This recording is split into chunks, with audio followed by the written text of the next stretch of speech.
Political succession, in its broadest sense, restates to the ways in which political power passes or is transferred from one individual government or regime to another. In its narrower contexts, it refers to orderly arrangements for the transfer of tenure of important offices within institutions of state. Ideally, it should make allowance for a combination of change and for continuity simultaneously.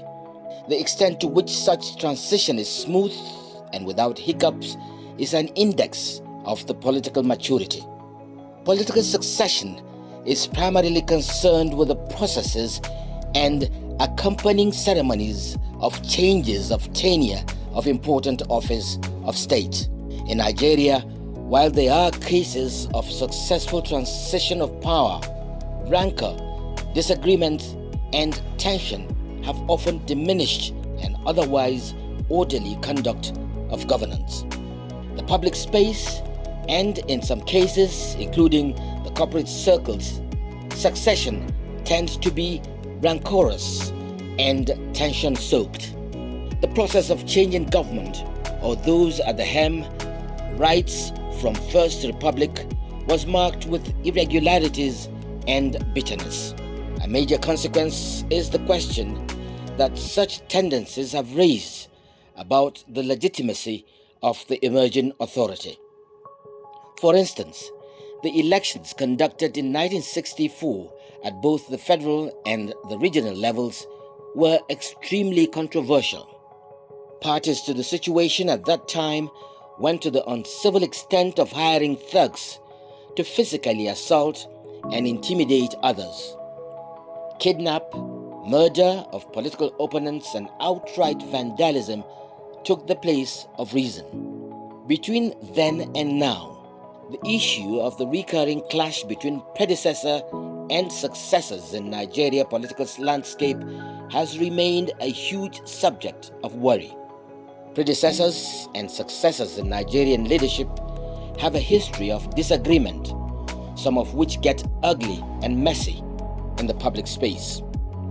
A most recent case is that between Senator Rochas Okorocha, the ex-governor of Imo State in southeast Nigeria, and his successor, Governor Hope Uzodimma. Both are currently embroiled in the now characteristic dispute that is recurring decimal in Nigeria. The political battle between the senator and governor degenerated to physical assault, damage to properties, asset seizure, as well as demolition of public facilities and infrastructure. Similarly, such clash of interests had taken place in several states of the country: in Kano, Edo, Zamfara, Plateau, Ondo, Ekiti, Anambra, Oyo, and Kaduna. It has happened between governors and deputies, senators, local government chairmen, and also in institutions of government.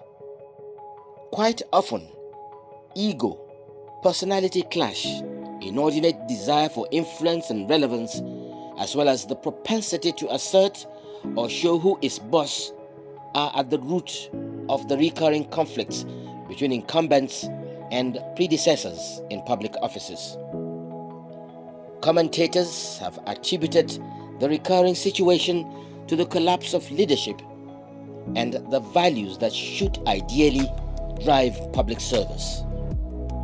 There is also the concern about the so-called Godfather syndrome, where individuals in and out of office seek to lord it over and entrench their influence. Across Nigeria and between levels of governmental activities or authority, conflicts between those in and those out of office continue to hit the polity, stunt development, disrupt peace and order, and create a disconnect in the governance process. Views are strong that rather than clash, predecessors should be concerned with educating and preparing the successor for leadership and helping the successors navigate the ropes. A successor, on the other hand, should be ready to learn and take corrections from the predecessor. Rather than dwell or emphasize missteps or mistakes of those previously in office, successors should seek to make things better. The goal should be public service towards sustained development and progress for the good of all on a continuous basis.